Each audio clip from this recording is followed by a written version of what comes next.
Hi guys. Okay, we are going to be finishing book 6 today in this video. So it's going to be a very long video and probably one that you want to divide over the course of today and tomorrow.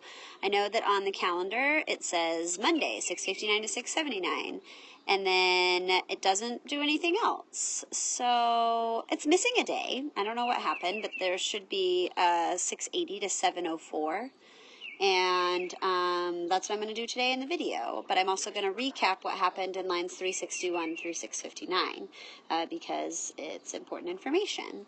So, yeah, just sit down and get your pencils ready to go. And the way it's set up now is that you're supposed to review Tuesday and Wednesday and then have your test on Thursday. But I think what I want to do instead is have you have Monday and Tuesday as finishing the text, Wednesday and Thursday as a review, and Friday as your test. I'm making this video outside, so that's why you hear a really annoying bird in the background, and you'll probably hear birds from time to time. Okay, so 361 we ended with, or 360 we ended, yeah, 361. We ended with Aeneid saying, like, I didn't want to leave, I didn't want to go, and my own free will. And what happens next is Dido has yet another reply. She is extremely hostile to Aeneas. She accuses him of being a liar and saying that his mother was no goddess, saying that you aren't born of the Trojan race because if you were, you would be stronger than this. She says nowhere is truth safe, and that I hope you basically die a horrible death at sea, and that your boats crash on the rocks and every one of your men drowns, and that you're calling out Dido's name again and again the whole time that you are drowning. And then she says that she's going to follow him with dark fires and with icy death when icy death has divided my body and my soul, my ghost will be present everywhere. So she is super upset, and in the middle of her speech, she just turns and runs and flies into her room and collapses, and her servants put her on her bed to rest. So then Aeneas departs. He gets everything ready to go, and he's constantly questioning himself because he wanted to make Dido feel better. He felt really bad. He didn't want to be a jerk, but he knew that he had to be cruel in order to be kind. So they got everything ready for flight. They gathered food. They retrieved their boats. Aeneas went and talked to Anna, his sister, and tried to explain to her like what was going on, and was like, please go talk to her and tell her how sorry I am. I beg you. And the sister did that, and Dido didn't care. So then we go back to Dido's point of view, and where she decides to die. And she goes back and forth about how she's going to do this, and she decides that she's going to build a huge pile of Aeneas's belongings and climb up on top of it and kill herself, and then someone else will set it on fire. And so then, sorry, hold on, I dropped my pen. Ugh. Okay. So she goes around and telling everybody that she is going to gather all of Aeneas's stuff and burn it, because she hates him. But what they don't understand is that actually they're preparing her funeral pyre for her and helping her out with her own suicide.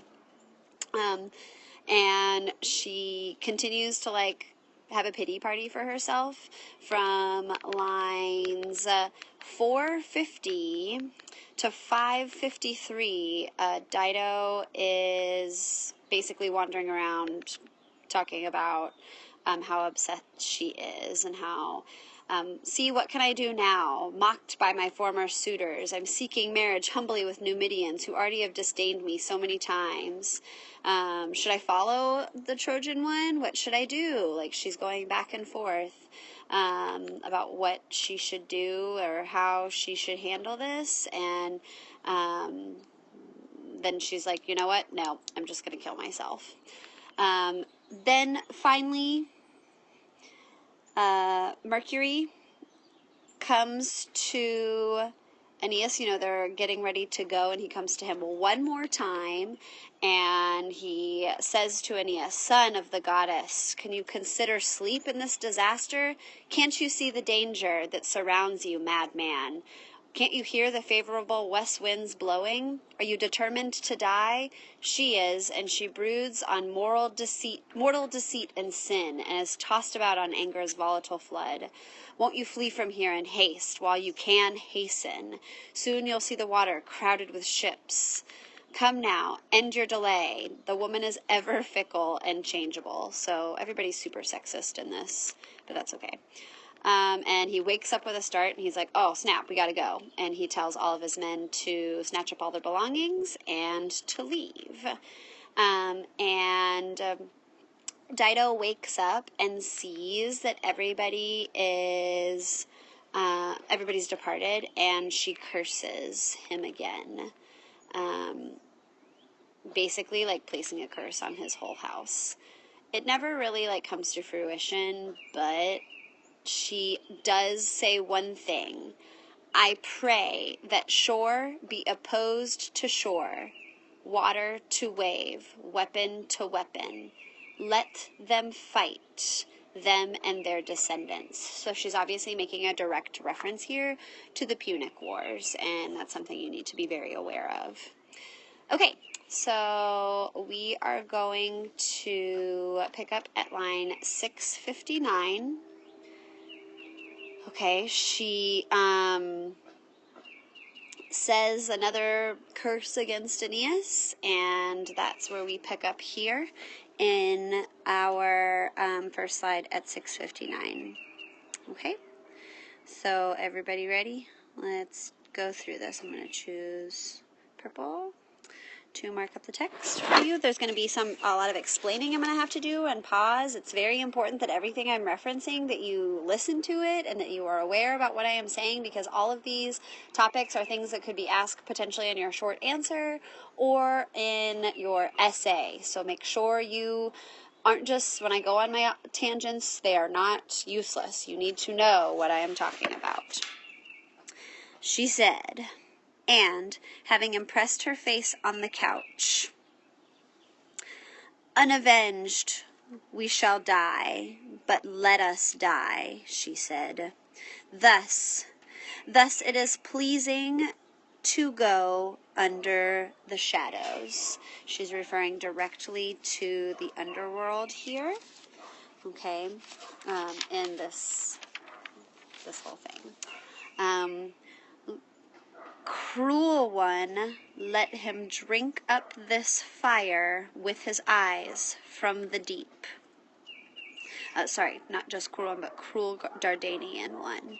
Let him drink up this fire with his eyes from the deep, right? They've made this whole pile. Here it's not like a pile of his belongings, but in the text it describes a pile of his stuff that they're going to burn, and she's currently standing on top of it.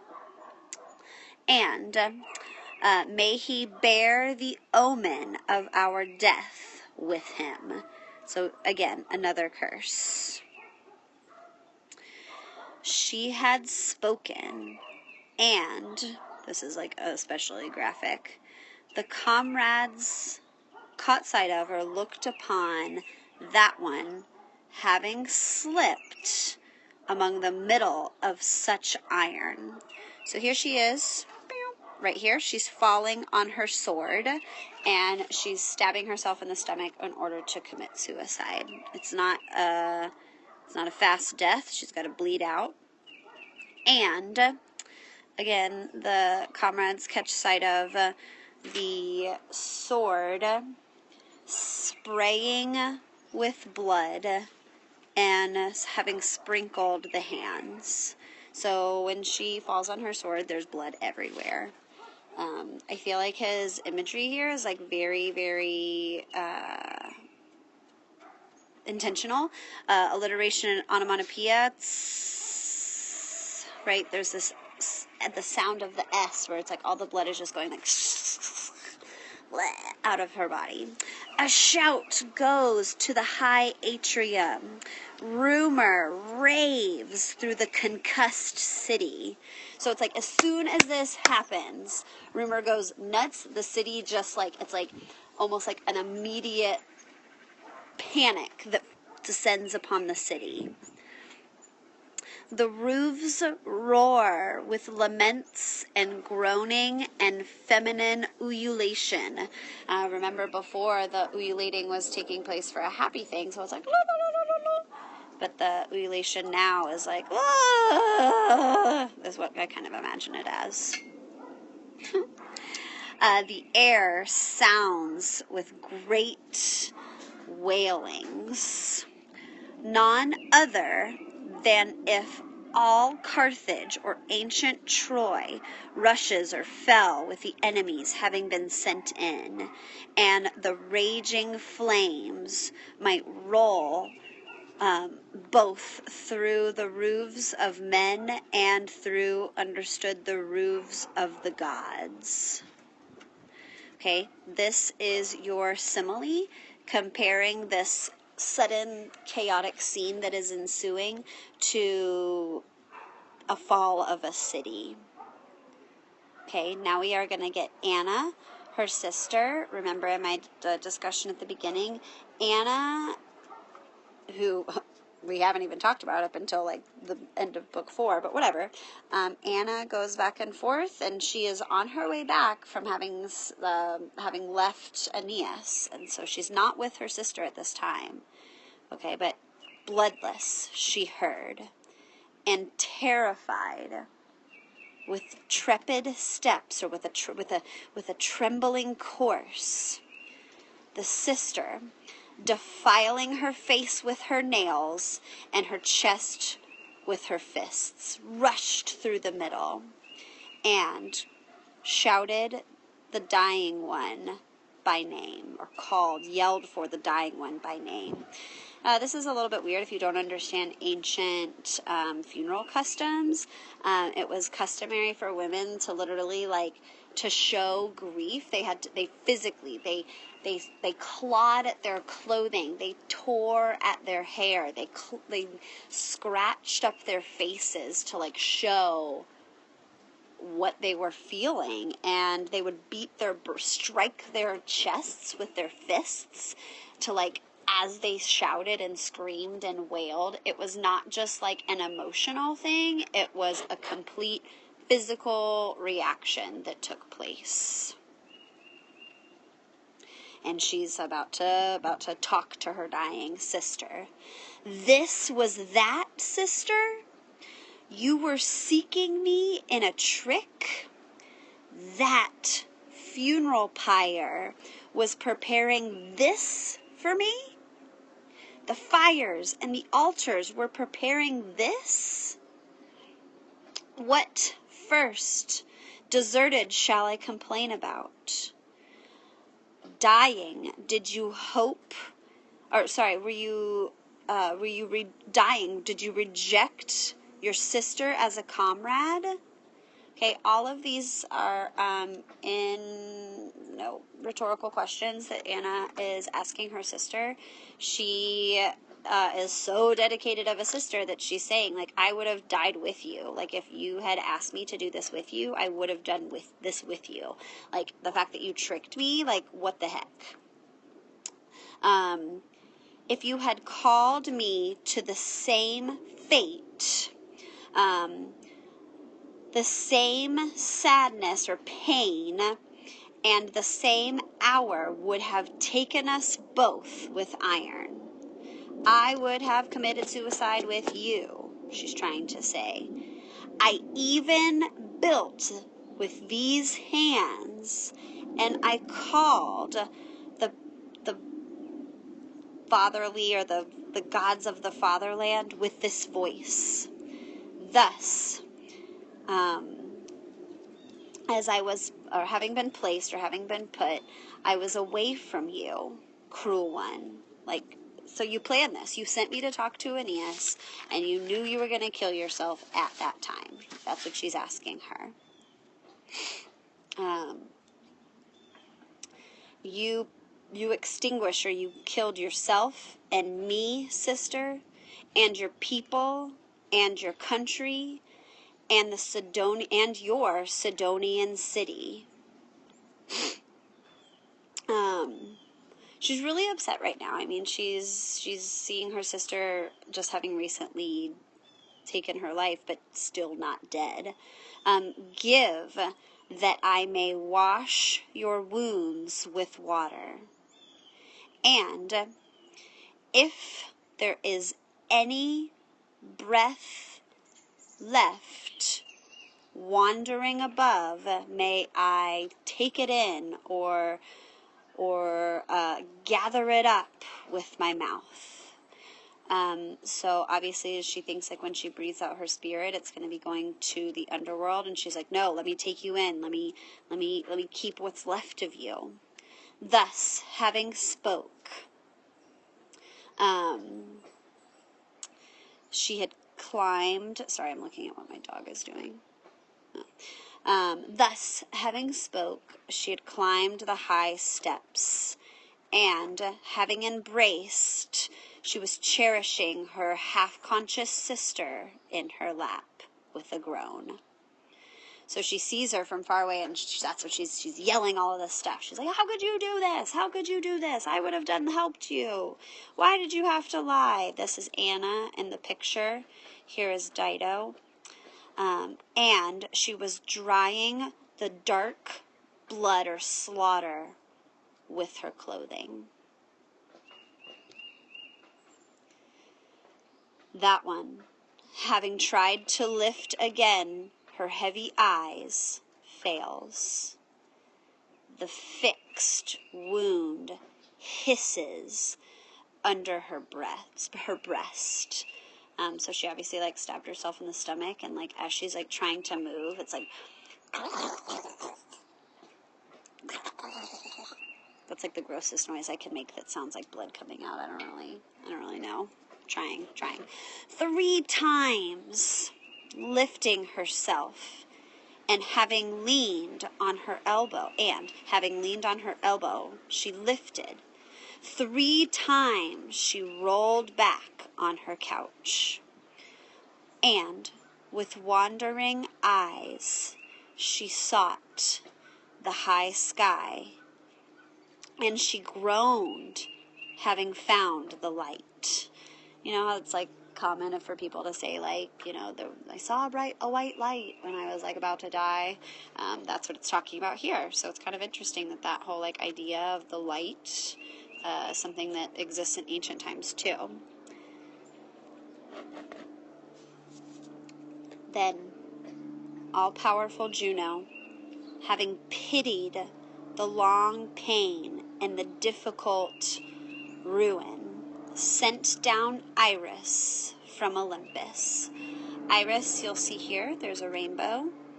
Iris is the goddess of rainbows, and she was also like one of Juno's like messenger goddesses. Like she's a lesser known deity, and she was used for running errands. Sorry, there's a plane flying over my house. Who loosened the struggling mind and the bound limbs. So she's the one that's going to like release her for death, right?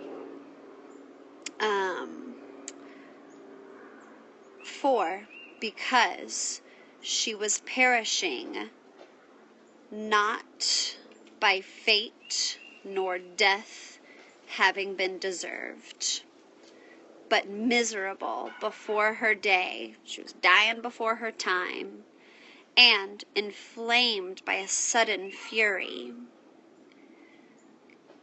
Persephone had not yet stolen or taken the yellow hair from the top of the head of that one, and cursed the head to Stygian Orcus. Okay, Stygio here is talking about the river Styx, Orcus refers to Dis, who is also Pluto, who is also Hades. Typically, it was like when someone dies, like in this tradition, right?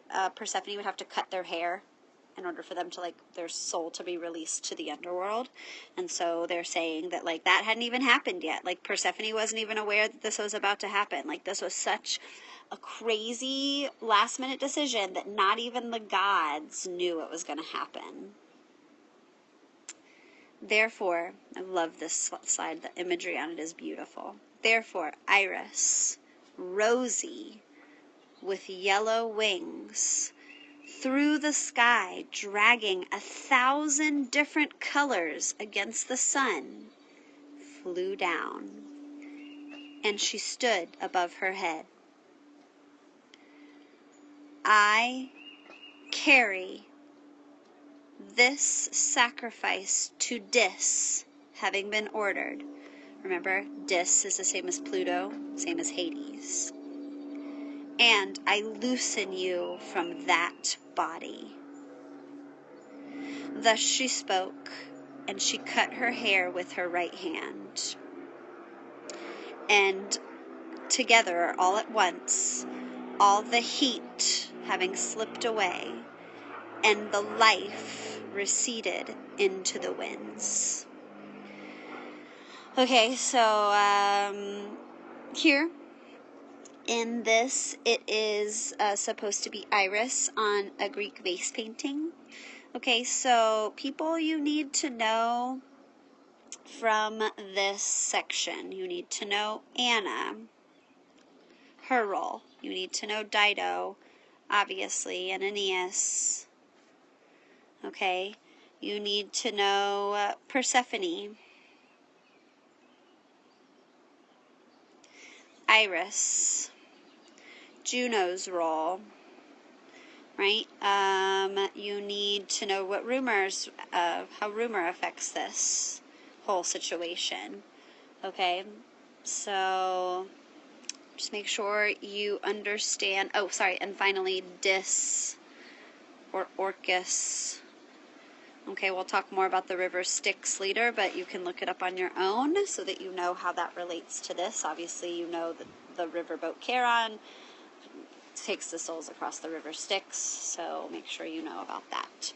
Okay, you should start reviewing for your test on Friday. Be rereading like crazy because you have a test on Friday. Any questions that you have, you can post to Edmodo, and I will answer them ASAP. Okay, good luck, and I hope that you use your time wisely and do your work as you are assigned to do it. Okay, Valete omnes.